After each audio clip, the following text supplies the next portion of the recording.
Are you ready to fall head over heels for a werewolf? We've got the perfect book series to transport you to a world of shifting, forbidden romance and captivating storylines. The trees were the only things that never turned their backs on her. Their tall, twisted forms stood silent and patient, offering a kind of shelter Lyra had never known from her pack. Wind whispered through brittle branches, brushing her cheeks like a mother's touch, gentler than any she'd ever received. She kept running. Her breath came in shallow gasps, white puffs in the freezing night. The ground beneath her was uneven, littered with pine needles and the bones of last autumn's leaves. Every snapped twig behind her sounded like a gunshot. Every flicker of movement sent her instinct screaming. He was still following her. Alpha Garrick didn't need a tracking party. He could smell her fear like smoke on the wind. Lyra's legs burned, and the thin sneakers she'd stolen from a gas station 2 towns over were soaked through. Her wolf growled under her skin, begging to be let out, but she couldn't risk a shift. Not now. Not here, not under the blood moon. It glowed above her like a warning, huge and red, hanging low over the treetops. The ancient stories whispered of things that awoke under that moon, things even alphas feared. But Lyra wasn't afraid of monsters anymore. She'd been raised by them. A root caught her foot. She hit the ground hard, the impact knocking the air from her lungs. Pain bloomed in her shoulder and shot down her side. She forced herself up. Keep going. Don't look back. But she did. And that's when she saw him. A pair of glowing amber eyes in the dark. Not Garrick. Not a wolf she knew. This one was bigger, broader. Shadows clung to him like smoke, his black fur rippling as he stepped forward into the moonlight. His presence crackled through the air like a storm. Not just a wolf, an alpha, but not one from any pack she recognized. He tilted his head, and then he growled, low, deep, possessive. Lyra's wolf rose in panic. Her human mind screamed to run, but her body, her traitorous, tired, trembling body, stood frozen as the strange wolf padded closer. Closer. He didn't shift. He didn't speak. He just circled her once, slowly, like a predator trying to decide if she was prey. Then he stopped, and in a blink, he was gone, into the trees again, swallowed by shadow. Lyra collapsed to her knees, the forest spinning around her. Was he real? Before she could decide, a sound split the silence. A second howl, low, deep, and heartbreakingly lonely, rolled through the woods like thunder, and for the first time in her life, Lyra Vale answered back. She howled, not for help, not for forgiveness. She howled for herself. Chapter 2. The Stranger in the Woods. Silence answered her howl, heavy, complete, the kind of silence that could crush a heart if you let it. Lyra dropped her head, breath hitching in her throat. The heat of the howl still burned in her chest, like it had torn something open. Her wolf pulsed under her skin, frightened, exposed, but finally free. She hadn't howled in years, not for her old pack, not even during shifts. That sound, the voice of her other half, had been buried so deep she wasn't sure she'd ever find it again. Until now. The forest remained still. The strange wolf didn't return, and for a terrifying moment, Lyra wondered if she'd imagined him, just a figment of her exhausted, hunted mind. She pushed herself to her feet, wobbling. The cold bit into her bones. Blood soaked through the sleeve of her coat, where she'd landed on a rock, but she couldn't stop. If Garrick was out there, if his scent was still fresh. She staggered forward, deeper into the trees, and ran into a wall of muscle. Arms like iron caught her before she fell again. She yelped, lashing out instinctively, but her fists met a solid chest. "Easy," a voice rumbled. Deep, rough, human. She froze. It was him, the wolf from the woods, except now he was a man, tall, broad-shouldered, wild black curls damp from the night air. His eyes were the same, silver grey, sharp and unreadable, like moonlight on a blade. A scar ran from his temple down to the edge of his jaw, like someone had once tried to take his face and failed. He looked like danger wrapped in silence. She should have run, should have shifted, should have done something other than just stare, but she couldn't. "You're hurt," he said, glancing down at her arm. His voice was gravel, low and steady. "I'm fine," she croaked. "You're bleeding." "I said I'm fine." His eyes narrowed. "Do you always lie this badly?" Lyra's jaw tightened. "Do you always stalk injured girls in the woods?" A pause. Then something strange happened. He smiled. It was small, crooked, like it didn't know how to sit on his face. But it was real, and it made her chest twist in a way that had nothing to do with fear. "I didn't stalk you," he said. "I saved your ass." She stepped back, wobbling slightly. "You didn't do anything. I scared off what was hunting you." "You were what was hunting me," she snapped. His smile faded. "If I were, you wouldn't be standing." A beat of silence passed between them. Then softer, he added, "You're not the only one running." Lyra stared. "Who are you?" His gaze didn't waver. "Ronan." She didn't recognize the name. Not from any pack she knew. Not from the stories whispered in the dark. "Lyra," she said, before she could stop herself. He nodded once, as if he already knew. Then he said the words that would change everything. "You shouldn't be out here alone. Come with me." Lyra blinked. "Why?" "Because if you don't," he said, glancing over his shoulder, "you won't survive the night." Her stomach twisted. A second howl rose in the distance, this one guttural, cruel, and unmistakably familiar. Garrick. Ronan met her eyes again. "Last chance, Lyra." She didn't know this man, didn't trust him, but she knew what waited behind her.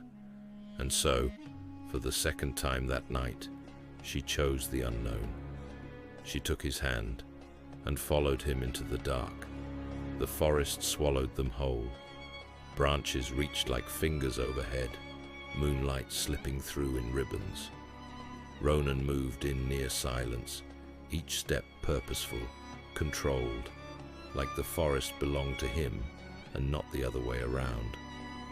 Lyra followed close, stumbling more than once, but never letting go of his hand. She didn't want to admit how grounding it felt. Rough, calloused skin wrapped around hers, anchoring her in a storm she didn't understand yet. "You always run this deep into the woods?" he asked, voice low. "Only when being hunted," she muttered. He didn't laugh, but she swore his grip tightened slightly. A gesture, maybe, of silent understanding. The air changed before the terrain did, growing warmer, denser, humming with something electric. Lyra's wolf stirred. It felt like crossing a border not marked by signs, but by presence. They stepped over a ridge, and suddenly the forest opened into a clearing.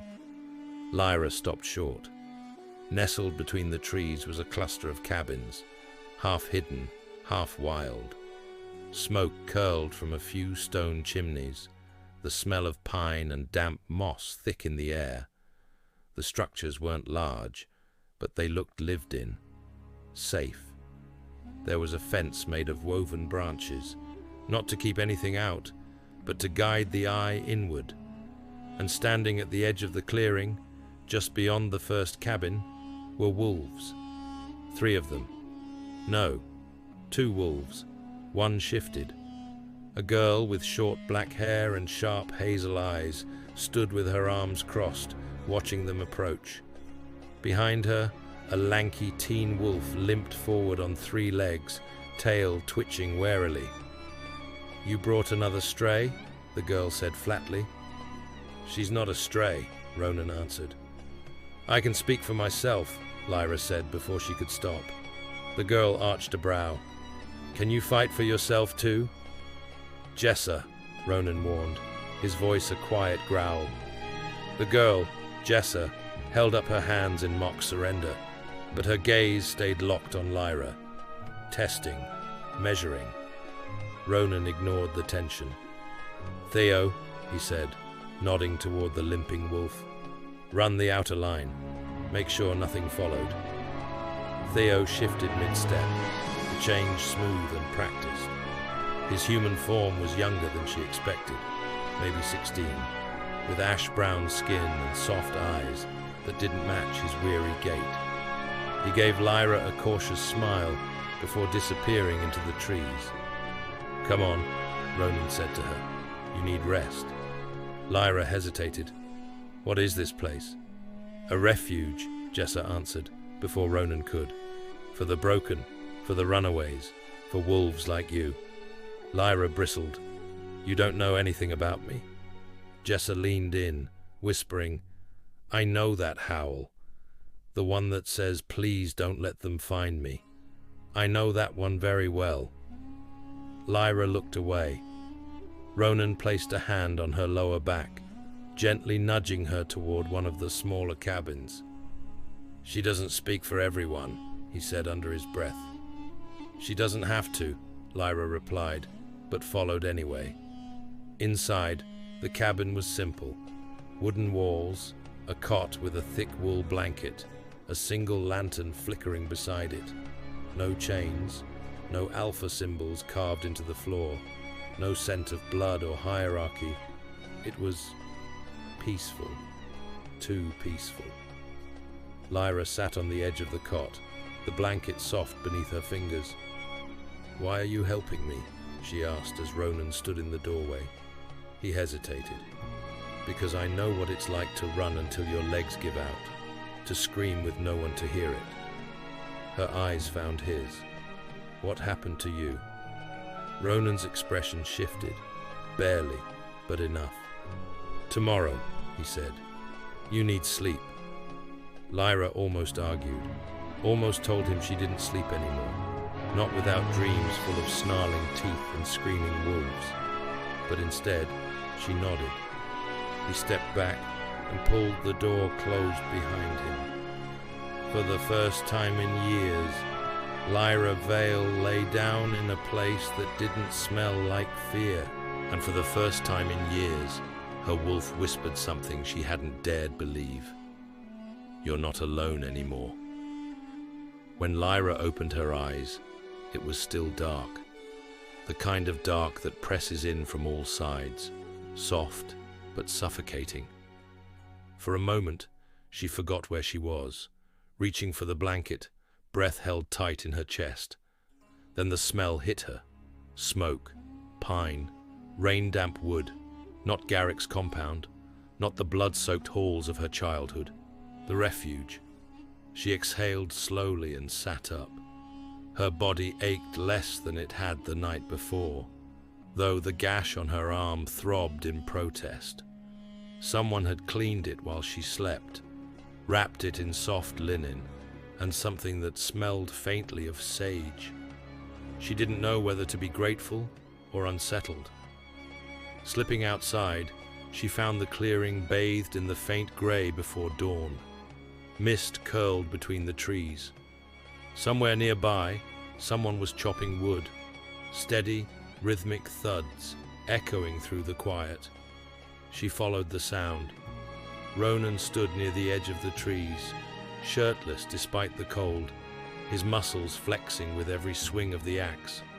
His dark hair was damp with sweat, curls clinging to the nape of his neck. Lyra almost turned back, but he paused mid-swing. "You're up," he said, not turning around. "How did you—" "I heard your steps." He drove the axe into the stump and faced her. You're quiet, but your wolf isn't. Lyra crossed her arms. She's restless. She's not the only one. Their eyes locked for a long beat. Ronan walked past her, grabbed a towel from the nearby railing, and wiped his face. Hungry? She blinked. You cook too? Not well, he said, mouth twitching, but we trade skills here. I teach the young ones how to fight. Theo teaches me how to burn eggs. Despite herself, she smiled. Inside the larger cabin, a communal space, she found warmth, flickering candles, and the smell of fire-roasted herbs.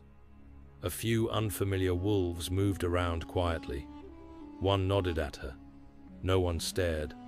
No one sniffed the air to test her strength. No one called her Omega. She didn't know how to handle that. She sat near the edge of the room, back to the wall. Always the wall. Jessa appeared with a bowl of thick soup and slid it in front of her without a word. Thanks, Lyra said cautiously. Jessa shrugged. We all bled our way here. No judgment. Just don't mistake kindness for weakness.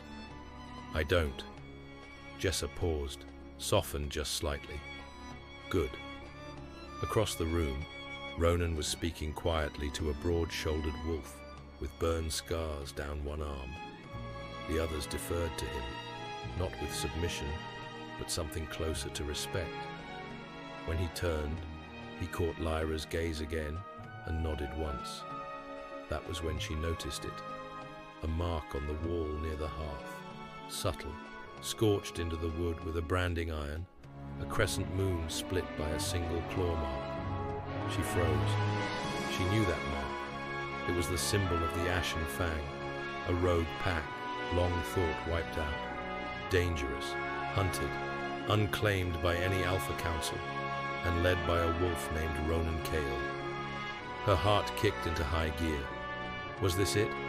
Had she stumbled from one prison into another? Another alpha with charm instead of chains? She rose, bowl untouched. Outside, the mist had thickened. Her thoughts tumbled over one another. He said she was safe. He said he wasn't like the others. But hadn't they all said that? Then Ronan appeared beside her, voice low. You saw it. She didn't answer. You've heard the stories. I've lived stories worse than anything whispered about the Ashen Fang. His eyes darkened. Then you know why we left the world behind. Lyra turned on him. And what? Started your own pack of misfits? If you like. Why help me? Because we don't leave wolves behind? Not anymore. Her fists clenched. I didn't ask for your help. No, he said gently. But your howl did. She flinched. Ronan stepped closer, voice almost a whisper now. You can leave. The borders are open. No walls, no binding oaths. But if you stay, know this. We're not perfect. We're not clean. But we don't serve alphas. We serve each other. She searched his face for lies. Found none. For the second time in 2 days, she didn't know whether to run or to stay and fight for something different. So instead she asked, who were you before this? He looked away, jaw tight, and for the first time, Lyra saw the shadow behind the strength, a story untold, a scar too deep to name. Someone I don't want to be again, he said quietly. Then he turned and walked back inside, leaving her standing in the fog. Her wolf stirred in her chest, not with fear, but with curiosity. Lyra didn't sleep the next night, not because she was afraid, because she wasn't sure how to be safe anymore. She lay awake on the cot, eyes fixed on the wooden beams above, listening to the sounds of night in the refuge, wind sighing through the trees, soft footfalls of someone keeping watch outside, the occasional low growl of a dreaming wolf. Her wolf was restless, pacing in circles just under her skin. It wasn't the fear that kept them both awake now. It was hope, and that was far more dangerous. Morning came slowly, grey and damp. Mist clung to the earth like a second skin. Lyra stepped out into the clearing with quiet purpose, craving movement, distraction, answers. She found Jessa sharpening knives on the porch of the central cabin. "You training today?" Lyra asked, trying to sound casual. Jessa glanced up, unimpressed. "You offering to get hit?" Lyra gave a half smile. Wouldn't be the first time. Jessa smirked, then tossed her a wooden staff. They trained in the clearing as the mist lifted, circling each other like two wolves who didn't trust easily, but were starting to respect the teeth beneath the scars. Lyra was fast. Jessa was faster. But Lyra fought like someone who had nothing left to lose. By the time they broke apart, panting and bruised, Jessa offered her a single nod of approval. That meant more than words. "You're strong," Jessa said, tossing her a canteen, "but you don't let your wolf breathe." Lyra looked away. "She's complicated." "Aren't we all?" Jessa muttered. "Come to the river tonight. Full moon's rising. The run will help." The run? But Jessa had already turned away. That night, the sky was silver with starlight. The moon hung low and full, its pull heavy on Lyra's blood. She hesitated at the edge of the forest.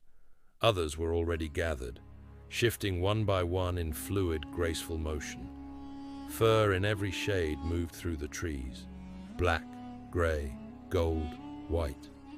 Then Ronan appeared beside her, silent and steady. He didn't speak, just looked at her like he was waiting, not pressuring.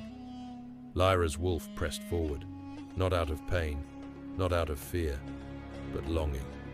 She stepped into the trees, took one deep breath, and let the shift come. It hurt, like it always did, bones breaking, skin stretching, the world tilting. And then she stood on four legs, fur sleek and dark as the night sky, her breath fogged in the cold air. Her eyes caught the moonlight, and it didn't feel like a prison anymore. It felt like a promise. Ronan's wolf, massive, silver-streaked, stepped beside her. He brushed her flank gently, not dominance, just grounding. Then they ran, through the forest, over ridges, across the frozen creek. Lyra ran like the world couldn't catch her, like she wasn't hunted, like she wasn't broken. She ran until her lungs burned and her wolf sang with the wind. And when they stopped, at the edge of the cliffs, Ronan shifted back and sat beside her, wrapped in nothing but the moonlight and the silence. Lyra followed suit, pulling on the spare blanket she'd tied around her wrist. Neither of them spoke for a long time. Then Ronan said quietly, "I was born into an alpha's den, but I left it in flames." Lyra didn't answer, but her eyes flicked to him. He kept staring out at the moonlit trees. "They tried to make me cruel. They taught me that strength was fear, that kindness was weakness, that love was a leash." "What changed?" she whispered. "I met a wolf who wasn't afraid to bare her throat and bite back harder when betrayed." There was something heavy in his voice, grief wrapped in admiration. What happened to her? She died protecting the ones who weren't strong enough to run. The silence that followed wasn't empty. It was sacred. Finally, Lyra whispered, "I used to dream of being saved, of someone finding me, dragging me out." Ronan turned toward her, eyes unreadable. "But I'm starting to think I had to save myself first," she said. He nodded slowly. "The cage opens from the inside." They sat there until the moon dipped low. No promises were made, no secrets were fully shared, but something passed between them in the quiet. A beginning, not of a romance, not yet, but of trust, of belonging. For a girl who'd only ever known survival, it was everything. The scent came with the wind, sharp, metallic, wrong. Lyra froze mid-step, a pile of firewood in her arms, the cold biting through her sleeves.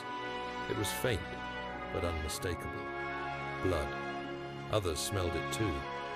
Jessa emerged from the trees, eyes flashing golden. "East perimeter," she said, already shifting. Ronan didn't speak. He didn't have to. He was already moving. Lyra dropped the wood and followed. They found the body near the frozen stream. A young wolf, barely more than a teen, slumped against a tree, one leg mangled, clothes torn, eyes wide and unfocused. Ronan crouched beside him. "Name?" The boy's lips trembled. "Kai." Jessa knelt, pressing a cloth to the bleeding wound. "He's not one of ours." Lyra stood back, scanning the trees, every nerve on fire. She knew that look, the hollow-eyed shock of someone who'd run until they collapsed. Kai shivered. "They're coming." Ronan's jaw tightened. "Who?" Kai's voice was a rasp. "Hunters, rogues, don't know who. They just killed. My pack's gone. I ran for 2 days. I didn't know where else to go." Ronan met Lyra's eyes briefly. She remembered that feeling. Running until your lungs bled, knowing there was nowhere left to run. Kai's wounds were cleaned. Jessa kept watch. Lyra lingered near the cabin door, half inside, half out, like her mind. Ronan stood beside her. "Someone targeted his pack," he said. "Wiped them out. Systematic." Lyra's throat tightened. "Like Garrick used to do." "Exactly like that." She glanced up. "You think it's him?" "No." His tone was grim. "Garrick doesn't hide his cruelty. This was cleaner, strategic, efficient. Which makes it worse."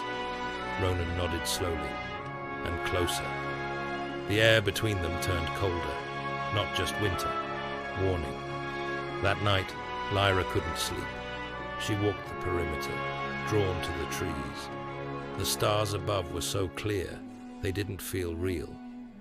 She reached the boundary line, the invisible edge of the refuge, and stared into the forest. Her wolf was uneasy. Something stirred beyond the safety of this place. Then, suddenly, a snap, a branch breaking. She turned, crouched, ready to shift. A figure stepped from the trees. Her breath stopped.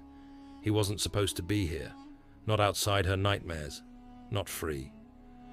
"Hello, Lyra." She backed away slowly, ice in her veins. Talon. Her brother's smile was thin and cruel.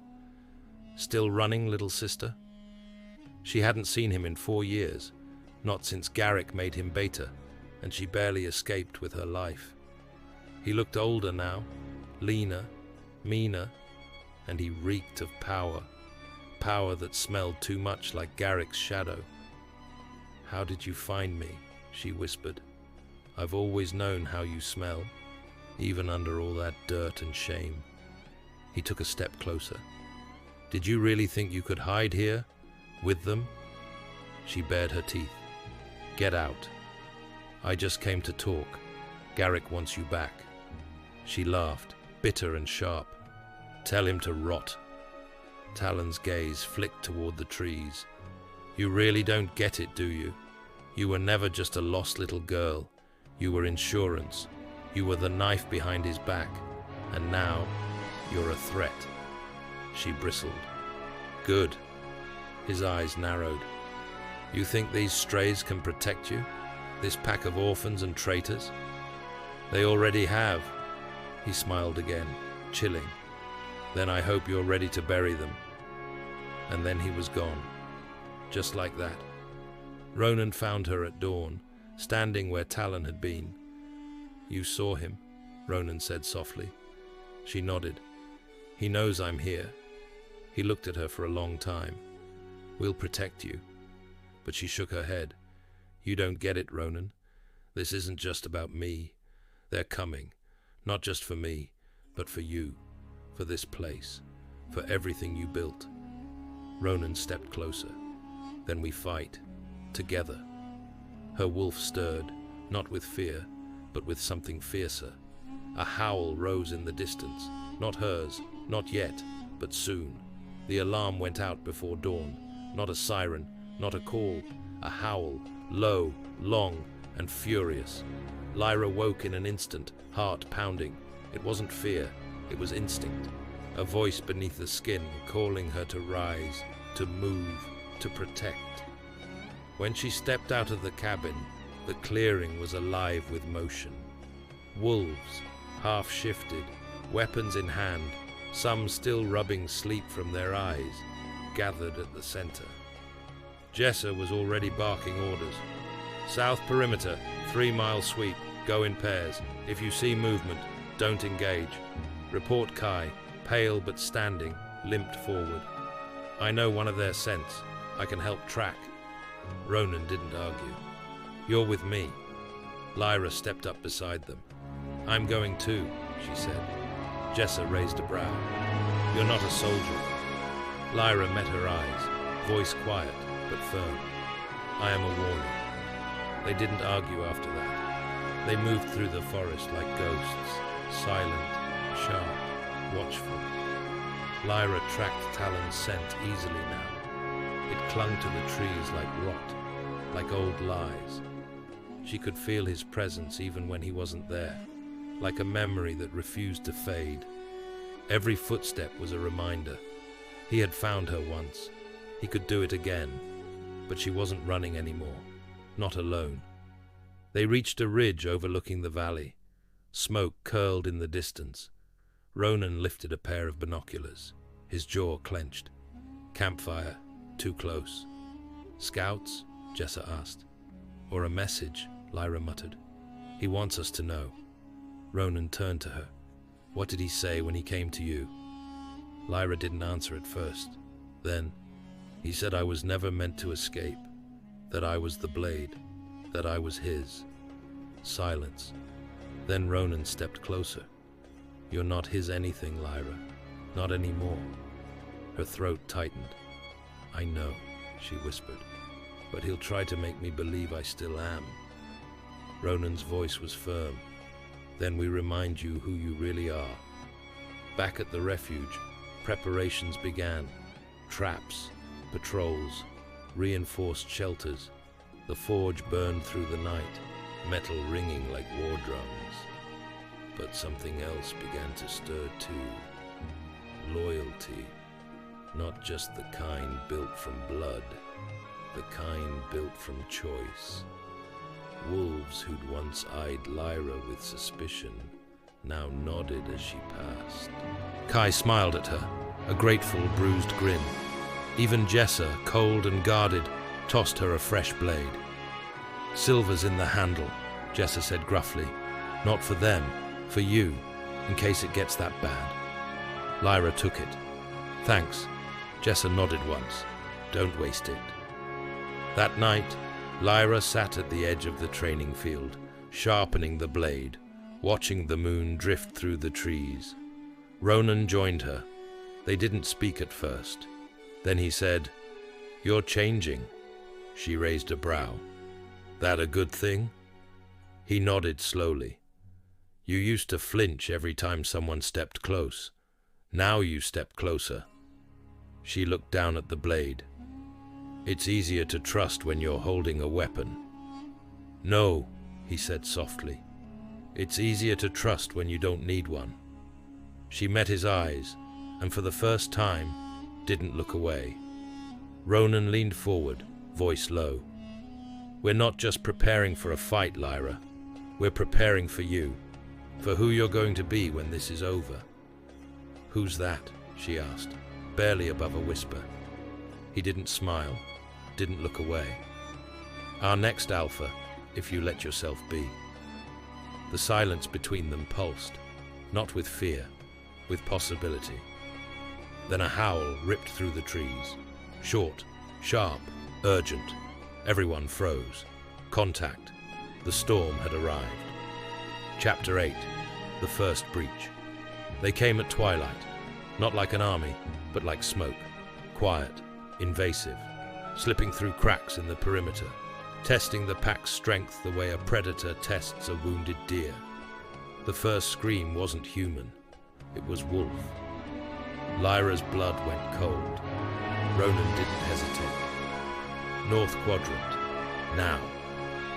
By the time they reached the clearing, 2 sentries were down, alive, but barely. One of them, Ezra, had deep claw marks across his chest. The other was unconscious. Jessa was already circling a dark figure, who stood calmly, unfazed. A man in dark leathers, his hair streaked silver, his teeth bared in a mock smile. His scent was wrong, not pure wolf, not pure human either. Lyra's breath hitched. Rogue. Funny thing about safe places, the stranger said, circling, is they make you soft. Jessa lunged, fast as a whip. He blocked her mid-air, bare hands against claws, and shoved her to the ground. Then his gaze flicked to Lyra. Ah, he said, licking blood from his fingers. There she is, the little miracle. Ronan stepped between them. Leave. The rogue grinned. No need to be rude. I'm just the messenger. Then deliver it and run, Ronan growled, eyes glowing gold. The rogue chuckled. Your little refuge has until the next full moon. Surrender, Lyra, or we burn it to the ground. Silence. Only the crackle of tension. Then Lyra stepped forward. Tell Talon he should have killed me when he had the chance. The rogue tilted his head. Brave words from someone still clinging to the scraps of safety. I'm not clinging, she said coldly. I'm choosing. That's the difference between a pack and a pack of killers. The rogue gave her a mocking bow. Then he vanished into the trees, laughing as he went. That night, the air buzzed with questions. Some whispered doubts. Why her? What is she to them? Is she worth the war? Lyra felt every glance, every wary look from the younger wolves, every shift in posture when she entered a room. She stood on the edge of the training yard again, eyes locked on the tree line, wondering how long she'd get to pretend this was home before it became a graveyard. Ronan joined her. You okay? No, she said, but I'm ready. He nodded. You don't have to prove anything, Lyra. Not to me. I know, she said, but I need to prove it to them, and to myself. Ronan didn't answer right away. Then he said, What do you want to do? Lyra stared into the dark. Train them. Every one of them. The old, the young, the ones who've never fought before. If they want me that badly, they'll find a pack ready to tear them apart. And so it began. The next day, Lyra stood at the center of the field with a blade strapped to her back and fire in her veins. She wasn't a refugee anymore. She wasn't a broken girl. She was something else now, a reckoning. She shouted across the clearing, If you're going to fight, you fight to live, not just for yourselves, but for each other. Jessa watched from the sidelines, arms crossed, lips twitching with something like respect. One of the pups, a girl with soft eyes and a shaking voice, raised her hand. Will they really come? Lyra looked at her, then at them all. Yes, she said, but they'll wish they hadn't. The days that followed were a whirlwind of training, preparation, and quiet tension. Lyra pushed herself harder than she ever had, waking before dawn, sparring until her muscles screamed, and running through the frozen woods until her breath was a white mist. But it wasn't just her. The pack was changing too. Jessa's sharp edge softened as she trained the pups. Kai, despite his limp, surprised them all with his tracking skills. Even Ronan began opening up, sharing stories of battles won and lost. One night, after a grueling session, Lyra sat by the fire with Kai. His eyes flickered with something she hadn't seen before. Why do you fight? She asked. He shrugged, poking at the embers. Because if I don't, they win. And I don't mean just the rogues. I mean fear, the kind that eats you from the inside. Lyra nodded slowly. I know that feeling. Kai looked up, meeting her gaze. You're not alone here. Those words sank deep, but not all shadows stayed outside the trees. Ronan called a meeting in the great hall. The threat isn't just from rogues, he said grimly. We have a spy. A collective hush fell. Lyra's heart pounded. Someone's feeding Talon information. Someone who knows us well. Jessa's eyes flickered with anger. Betrayal runs deep. Lyra swallowed hard. Who? She whispered. Not yet, Ronan said, but we will find them. That night, Lyra lay awake, listening. Outside, the forest whispered secrets. Inside, the pack's heartbeat pulsed, uneasy, uncertain. Her wolf prowled the edges of the dark, sensing the danger not just beyond the walls, but within.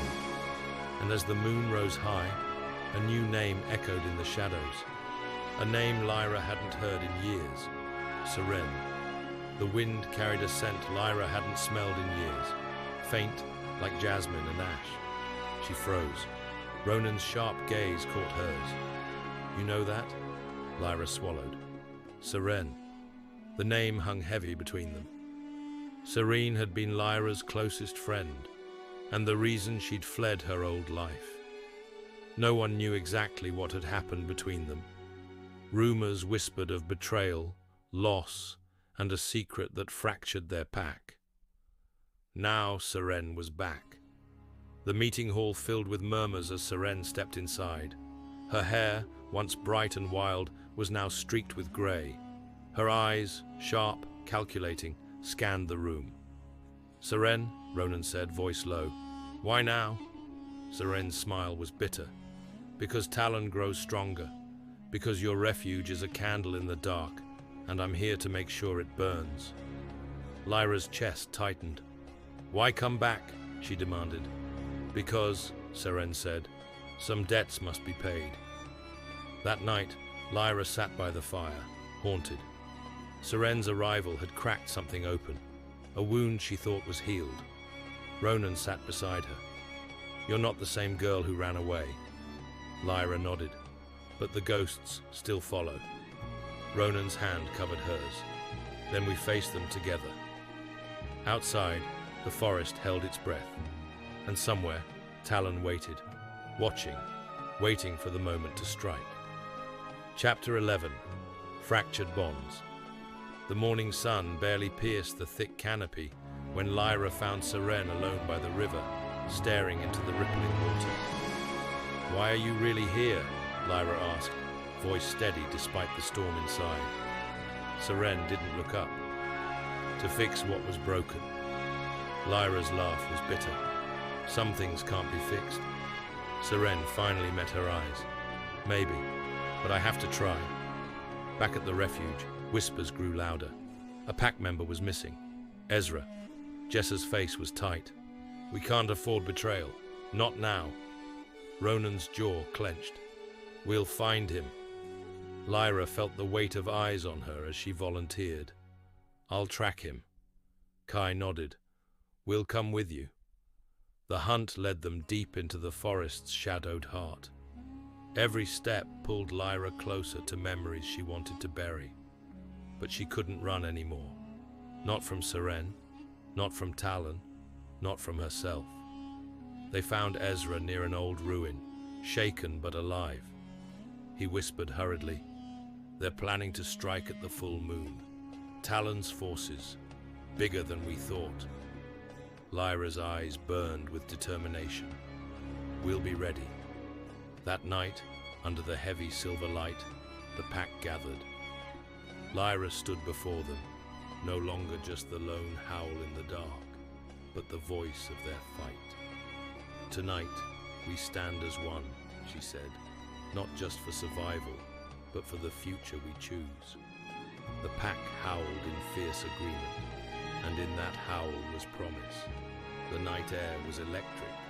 Every nerve in Lyra's body hummed with tension as the full moon climbed high, bathing the refuge in cold silver light. Ronan stood at her side, his eyes sharp, muscles coiled like a spring. The pack was silent, waiting. Then, from the darkness beyond the trees, came a ripple, a movement. Shapes slipped through shadows, silent and deadly. Talon's army. Lyra felt the familiar surge, the wolf inside roaring awake. She drew her blade, the steel gleaming under moonlight. "Hold the line," Ronan commanded. The first wave crashed like a storm. Claws met steel, teeth flashed. Lyra fought with everything she had, each strike a promise, each breath a vow. Amid the chaos, Seren appeared at her side. "For the pack," Seren growled, fighting fiercely. Lyra glanced at her, old wounds and new hope tangled in a fierce alliance. Together, they pushed back the darkness, but just as victory seemed within reach, a chilling howl split the night. Talon emerged, larger, more monstrous, half man, half beast, all fury. "Lyra," he snarled, "this ends now." Their eyes locked. The final battle had begun. Talon towered before her, eyes burning with rage and betrayal. Lyra's heart pounded, but her wolf was calm, focused. Steel met claw as Talon lunged. Their battle was a blur of movement, a dance of fury and skill beneath the full moon's cold gaze. Lyra dodged a savage swipe, countering with a slash that cut through Talon's arm. He roared in pain, but only grew more vicious. "You always were weak," Talon spat. "No place for the half-blood in this world." Lyra's voice was steady. "Maybe, but I fight for something stronger than blood." With a surge, she drove him back, blade flashing like lightning. Around them, the pack fought desperately. Jessa's claws tore through enemies, fierce and unyielding. Ronan led the defenders, his golden eyes blazing. Seren moved with lethal grace, a shadow among shadows. As Talon staggered, Lyra saw her chance. She lunged, striking at the beast's heart. But Talon caught her wrist, twisting fiercely. Pain exploded, but Lyra's wolf roared louder. With every ounce of strength, she twisted free and drove her blade deep. Talon's roar turned to a strangled gasp. The moonlight shimmered, then dimmed as he collapsed. Silence. Then the pack erupted in victorious howls. Lyra fell to her knees, breath ragged but victorious. Ronan helped her up. "We did it." Lyra nodded, eyes shining. "This is just the beginning." Dawn broke softly over the battered refuge, painting the sky with streaks of pink and gold. The air was heavy with the scent of smoke and earth. Lyra stood on the ridge overlooking the camp, watching as the pack moved quietly, tending to wounds, repairing shattered defenses, and comforting those who had lost too much. Ronan joined her, his expression somber but steady. "We survived," he said quietly. Lyra nodded, but at a cost. Inside the great hall, the pack gathered. Ronan addressed them, his voice firm. "Talon is gone, but his legacy remains. We must rebuild, not just walls, but trust." Jessa stepped forward and faced the truth. "We have secrets among us that can no longer be buried." Lyra met Seren's gaze across the room. A fragile truce, forged in battle, but still uncertain. That evening, by the fire, Lyra spoke softly to the pack's youngest. "Strength isn't just in claws or teeth," she said. "It's in standing together, even when the night is darkest." Kai smiled faintly. "Then we're stronger than ever." Lyra's heart swelled. For the first time in a long while, hope wasn't just a whisper in the wind. It was a promise. The moon rose once more, bright, steady, and full. The pack was ready. The refuge hummed with cautious energy. The scars of battle were healing, but so were old wounds, both visible and hidden. Lyra walked through the camp, watching the pack rebuild. Serene approached Lyra quietly, her eyes shadowed with doubt. "We can't forget what happened," she said softly. "The past doesn't die." Lyra nodded. "No, but we can choose what defines us." That night, as the moon climbed high, an urgent howl shattered the calm. The pack gathered swiftly, hearts pounding. A messenger arrived, a lone scout, breathless and shaken. "Talon's followers regrouping," he warned. "Farther north, growing stronger." Ronan's jaw tightened. "We face a new war." Lyra looked to the pack, fierce and determined. "We survived the darkness before.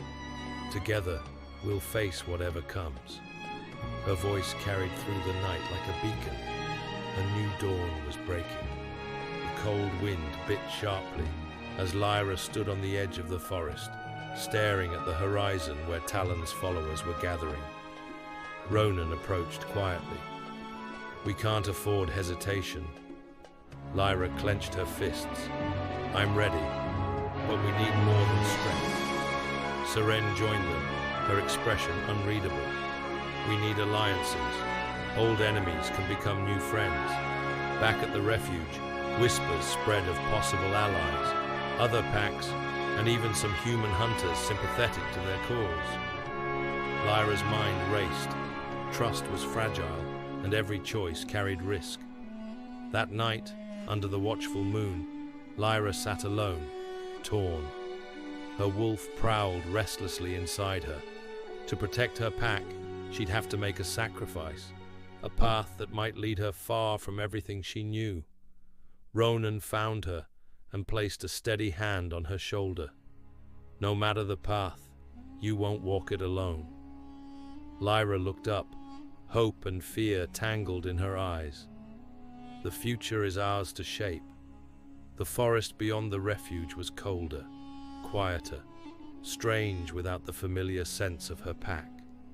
Lyra, accompanied by Kai and Seren, moved swiftly under the cover of trees. Their destination, the summit of shadows, where rogue alphas met in secret, dangerous territory. "Are you sure they'll listen?" Kai asked, voice low. "No," Lyra admitted, "but they'll hear me." The summit grounds were ancient, stone ruins half swallowed by moss and time. Figures emerged from the shadows, one by one. Wolves with jagged scars, cold eyes, and their own agendas.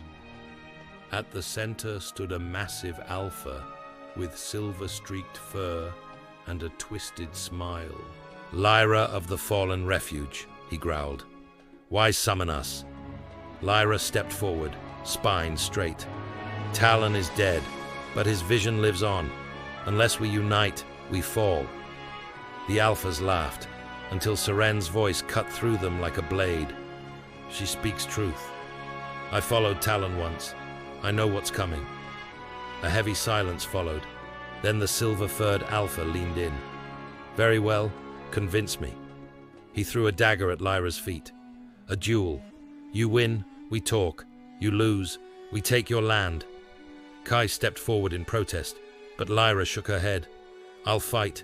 The duel was brutal, claws, blood, and bone against sharpened instinct. But Lyra fought not for pride, but for her pack. And when the alpha lay in the dirt, breathless and defeated, silence reigned. One by one, the rogues bowed their heads. By nightfall, an alliance had been forged, not perfect, not whole, but something new. Hope. The journey home was quiet. The rogue alphas had pledged support, for now. Lyra knew their loyalty was conditional, fragile as frost, but it was a start. When the refuge came into view, relief washed over her, until she caught the scent. Smoke, blood, magic. Kai rushed ahead, panic in his voice. Something's wrong. They reached the gates to find chaos. The outer wall had been breached. Ronan stood in the center, blood streaking his arm, eyes burning with fury. They didn't wait, he growled. Talon's loyalists struck while we were gone. Lyra's breath caught. Casualties? 2 dead. Jessa's injured. But that's not the worst of it. He handed her a torn scrap of fabric. It reeked of betrayal. Serene's old sigil, Talon's mark, painted in fresh blood. Inside the hall, the wounded lay in silence. Lyra knelt beside Jessa, who opened one eye weakly. They had help from inside, she rasped. Someone opened the gate. Later, Lyra stood alone in the dark, the sigil clenched in her fist. An informant among them, one who still served Talon's cause. Her newfound alliance, their fragile peace. None of it would matter if the enemy was already within their walls. The war wasn't over. It had just changed shape. The moon was thin, a sliver of silver behind clouds. Inside the council den, Lyra paced. Ronan sat silent, sharpening his blade with slow, steady strokes. The scrape of steel was the only sound. The traitor could be anyone, Kai said from the shadows, even someone we trust. That's what scares me, Lyra replied quietly. They called a gathering at sunrise. The entire pack, injured, tired, wary, stood in a tense circle. Lyra stepped forward, holding up the blood-stained sigil. This was left during the attack, she said. Someone let them in, someone among us. Murmurs turned to growls. Accusations flew. And then, Silas stepped forward, a quiet, reclusive wolf, formerly Talon's scout, before he'd claimed to defect. I know how they got in, he said, because I showed them once. Gasps. But Silas didn't flinch. I didn't let them in, he continued, but I know the tunnels under the western ridge.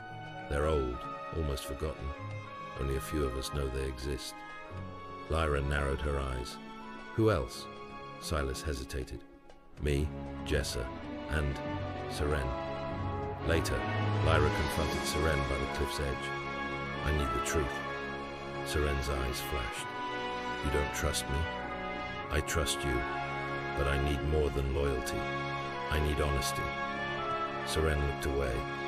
I didn't open the gate, but I haven't told you everything about Talon, about what we did, what I did. Lyra's breath caught. What are you saying? Serene met her gaze.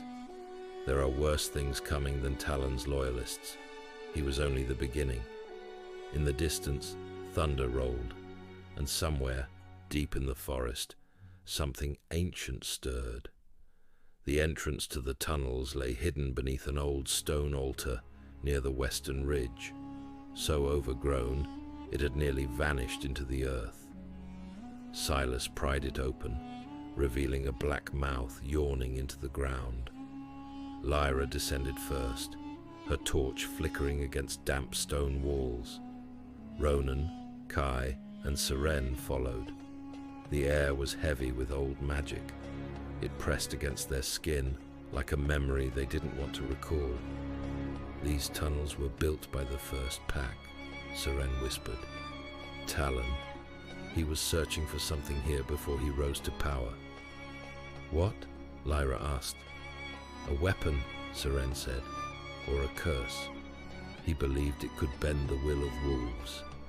Deeper they went, until the walls grew colder, etched with ancient symbols, scratches that pulsed faintly in the torchlight. Then they saw it, a chamber. In the center, a stone dais carved with the mark of the moon and claw, older than any Lyra had seen. But it was what sat upon it that made her freeze. A crystal shard, black as obsidian, humming softly. Alive. Kai stepped back. That thing, it's wrong. Seren nodded. It's called the Heart of Hollow Night. Talon believed it could control alphas, twist them. Ronan clenched his jaw. And now it's just sitting here, waiting for someone else to try. Lyra approached slowly, her wolf writhing in warning. She reached out, and the shard pulsed, reacting to her presence. Visions slammed into her mind. Fire, blood, wolves turning on each other, eyes vacant and glowing black. Her knees buckled. Ronan caught her. Lyra gasped. He wanted this to break us, but if someone else finds it... Seren's voice was hoarse. We bury it, seal it, and never speak of this again. Lyra rose, eyes burning with purpose. Number, we protect it, guard it, because someday someone will come looking, and when they do, we'll be ready. The tunnels trembled, as if something far below stirred at her words. The war had changed. A new darkness had awakened, and Lyra was its first sentinel. A storm had rolled in overnight. Rain fell in steady sheets, turning the earth to mud and cloaking the refuge in a thick, bone-chilling mist. But even the rain couldn't wash away the feeling that something had changed, that the ground beneath them was no longer just earth, but a mouth waiting to open. Lyra sat by the fire, staring into the flames. Her skin still buzzed faintly from her contact with the shard. Ronan entered, soaked and tense. Someone's at the border. Says he's here to speak with the Alpha. Lyra stood immediately. Who is he?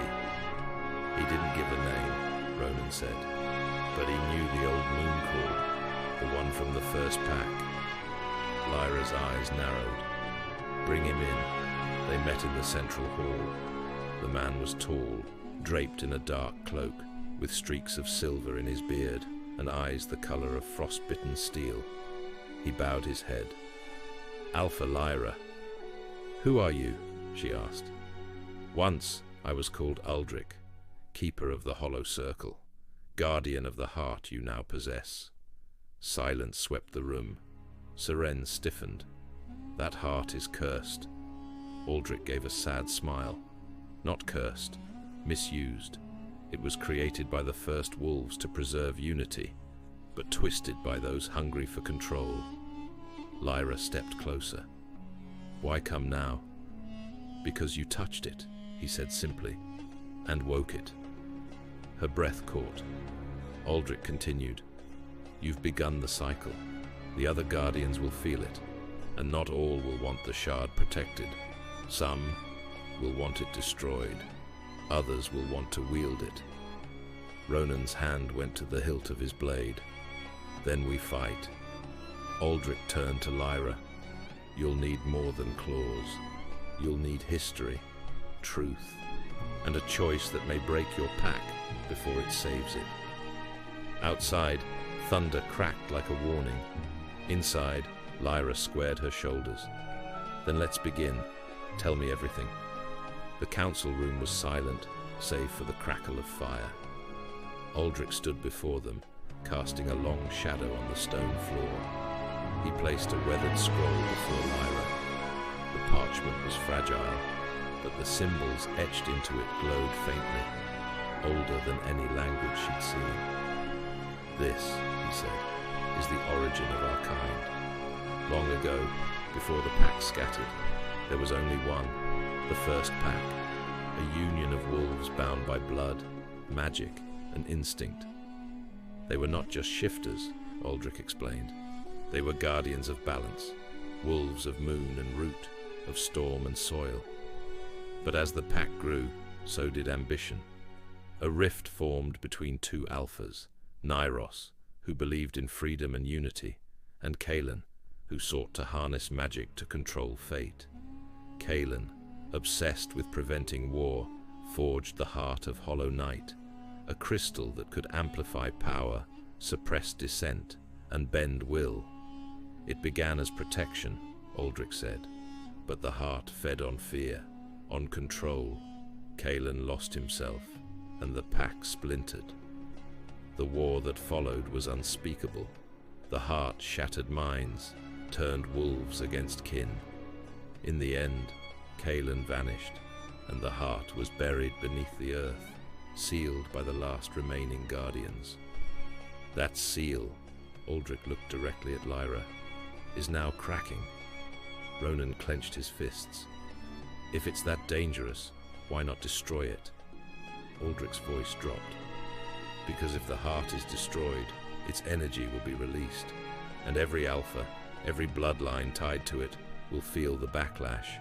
Some may die, others will become something else. Silas spoke for the first time. You mean corrupted? Aldrich nodded. Twisted beyond recognition. Lyra stood slowly, her eyes fixed on the map within the scroll. At the center, marked by a crescent moon, was the refuge. The heart had never been lost. It had always been waiting. We have to decide, Lyra whispered.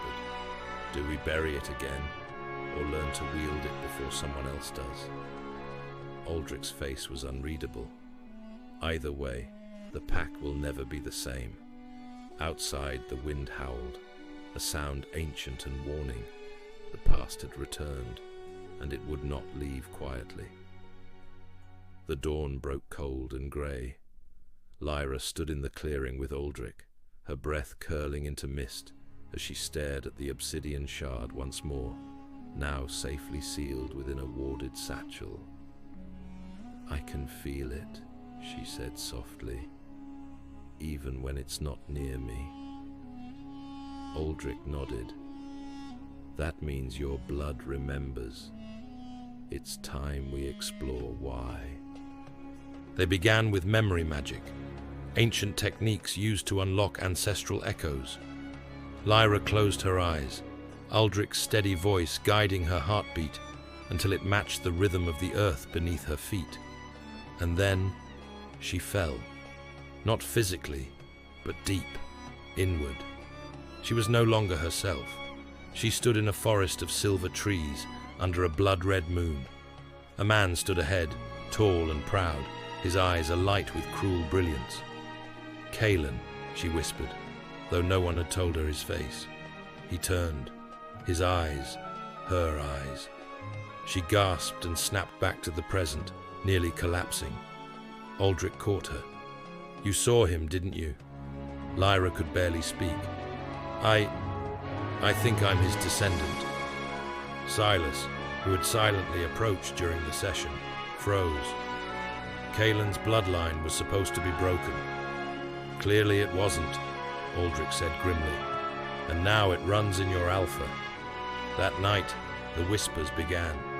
Some wolves heard. Others felt it in their bones. The alpha bears the traitor's blood. But Lyra didn't flinch. In her tent, she stared at the flame and made her vow aloud. I may carry his blood, but I choose my own path. I'll protect this pack, even from what's inside me. Outside, the wind shifted, watching, waiting.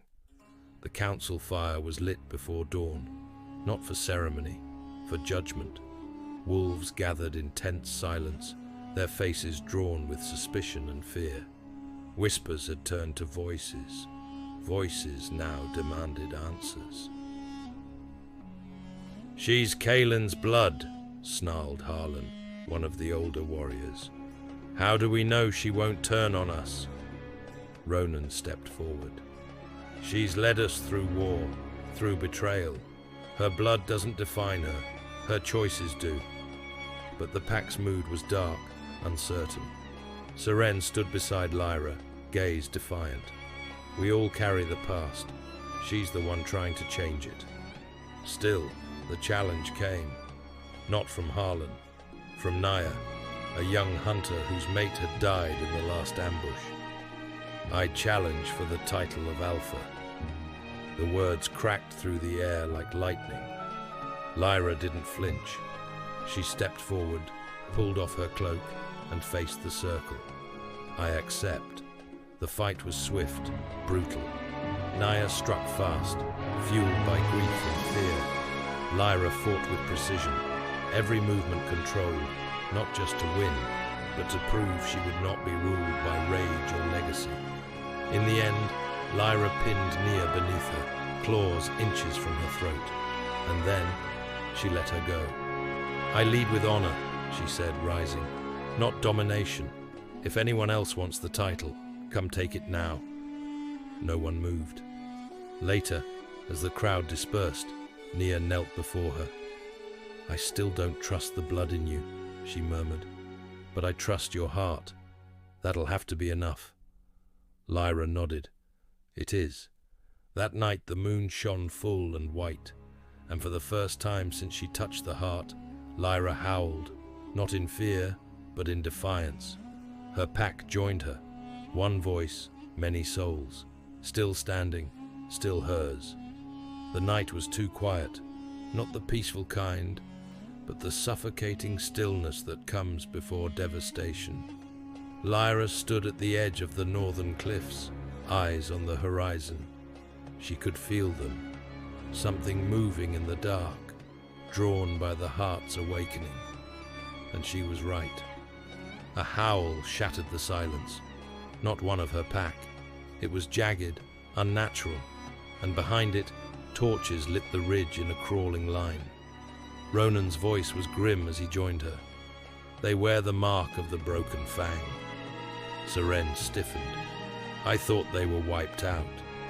"So did we," Lyra said, "but power always leaves echoes." The broken fang had once been a rival pack, exiled centuries ago for their cruelty, their twisted experiments with magic and blood-binding. Now they returned, not as wolves of honor, but as monsters molded by shadow and obsession. At their center stood a woman cloaked in bone-white fur, eyes glowing violet. "Azelra," Aldrich whispered when he saw her. "Kaelin's last follower, his enforcer." She raised her voice to the wind. "The heart calls to its rightful bearer. You cannot cage it forever, child of Kaelin. Give it to me, and I will spare your pack." Lyra stepped forward. "No." Her voice was steady, unshaken. "The heart isn't yours, and it isn't mine either. It belongs to no one." Azelra's smile was cold. "Then you've chosen your end." The attack came at dawn. Fangs and fire, magic and blood. Wolves fell on both sides. Screams tore through the trees. Lyra led from the front, every strike precise, every decision life or death. But even as they held the line, she knew this wasn't a war they could win through strength alone. They needed something more, something dangerous. As the battle raged below, Lyra turned to Aldrich, blood on her brow. "Unseal the shard." His eyes widened. "You'll be consumed." "I don't have a choice." And somewhere, deep beneath the roots of the refuge, the heart stirred, awakening once more, not for control, but for war. The ground trembled as Aldrich and Lyra descended into the heart of the refuge, into the old catacombs where the shard had been sealed. Above them, the sounds of war echoed like distant thunder, metal clashing, wolves screaming, the pack holding on, barely. Aldrich raised a trembling hand toward the ancient runes. "Once I break the seal, you'll have moments. The shard will want to take everything from you, your memories, your will, your soul." Lyra didn't hesitate. Let it try. The seal shattered. Light flooded the chamber, pure, searing, and hungry. Lyra stepped forward and reached for the heart. It pulsed the instant her fingers touched it, not just in her hand, but in her blood, her bones, her soul. She saw everything: the first pack, Kaelin's rise, his fall, the faces of those lost, her own ancestors watching from the edges of time. And then she saw herself, not as Kaelin's shadow, but as something new. The heart spoke, not in words, but in instinct. You do not have to control. You can become. Power surged through her, painful, blinding, and terrifying. Her scream shook the earth, and then silence. When Lyra rose, her eyes glowed silver. Her wolf form rippled beneath her skin, no longer bound by shape. She had become something more, part alpha, part memory, part flame. She burst from the ground in a storm of wind and fury, the heart's energy radiating from her like wildfire. The battlefield froze. Azelra turned, and her smile cracked. "What have you done?" Lyra's voice echoed, ancient and new. "I chose the pack, not power." The broken fang charged. Lyra moved like lightning. With each motion, the heart responded, amplifying her instincts, shielding her allies, searing her enemies. Ronan and Seren fought by her side, their wolves glowing with borrowed light. The tide turned. When it ended, Azelra was gone, vanished into smoke. The broken fang shattered, fleeing into the woods. But Lyra stood changed, the heart no longer a shard in her hand, but a fire in her chest, a burden, a gift, a warning. As the sun rose over bloodied earth, her pack gathered around her, wounded, weary, but alive. Ronan spoke first. "What? Are you now?" Lyra looked at her hands, then at them. "Still your alpha, just more." The dawn light filtered through the battered trees, casting long shadows over the clearing where the pack gathered. Wounds were tended with quiet hands, but the weight in the air was heavier than any injury.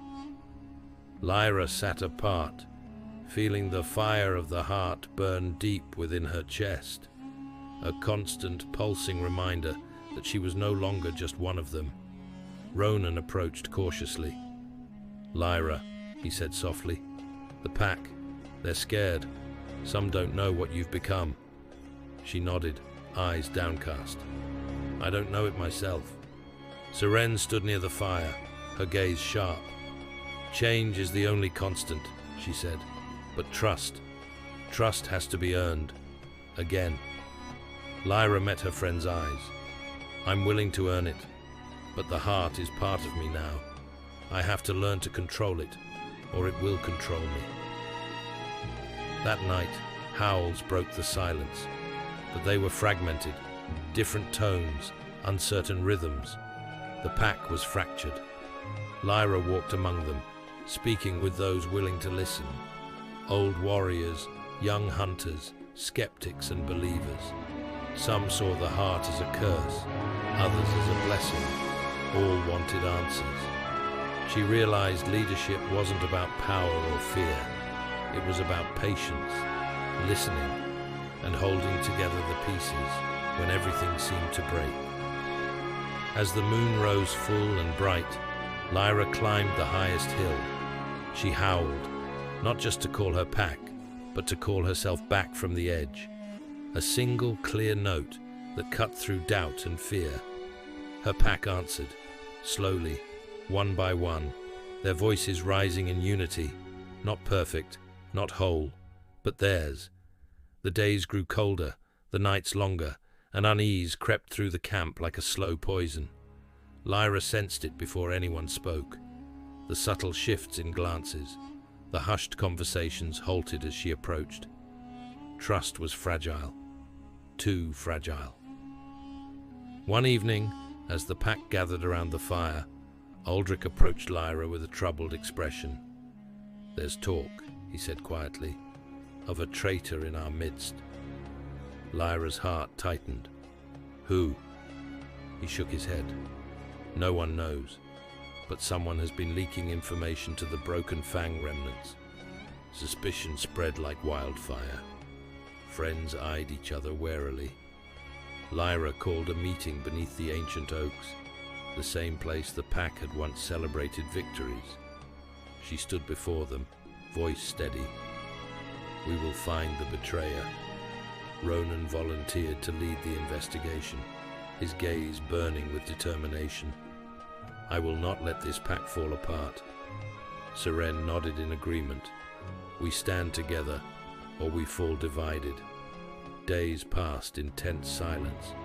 Lyra kept the heart's power tempered, focusing on holding her pack together. But the shadows deepened. One night, a scout returned with grave news. "The Broken Fang have gathered strength. They're preparing for a final strike. Lyra clenched her fists. And the traitor? Still unknown. Trust was breaking, and Lyra knew the greatest battle was not the one with claws and teeth, but the one for their souls. The night was thick with tension as Ronan returned from his search, eyes heavy with grim news. "We've found the traitor." All eyes turned to Lyra. "Who?" she demanded, heart pounding. Ronan's gaze landed on Seren. A hush fell over the gathering.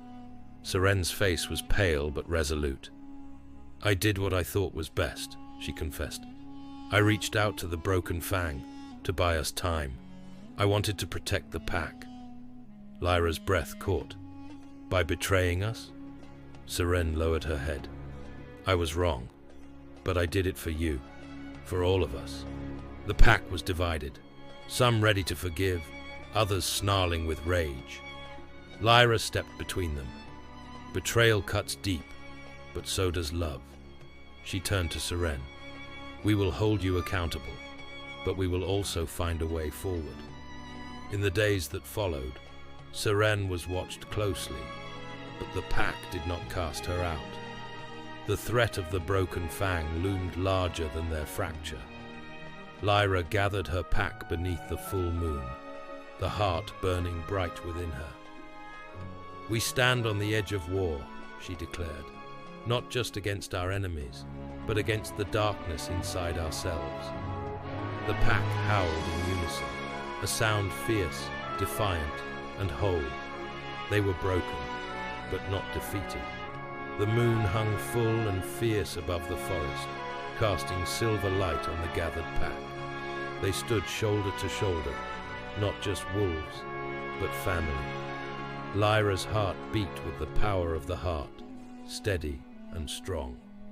From the shadows emerged the Broken Fang, their snarls ripping through the night like thunder. Azelra led them, her eyes blazing with fury and obsession. "This ends tonight," Lyra called, stepping forward. The battle erupted like wildfire. Claws tore through flesh, teeth snapped in desperate defense. Magic flared, both wild and precise. Lyra moved like the storm itself, the heart amplifying her every strike. Beside her, Ronan and Seren fought fiercely, their bond reforged through trial and trust.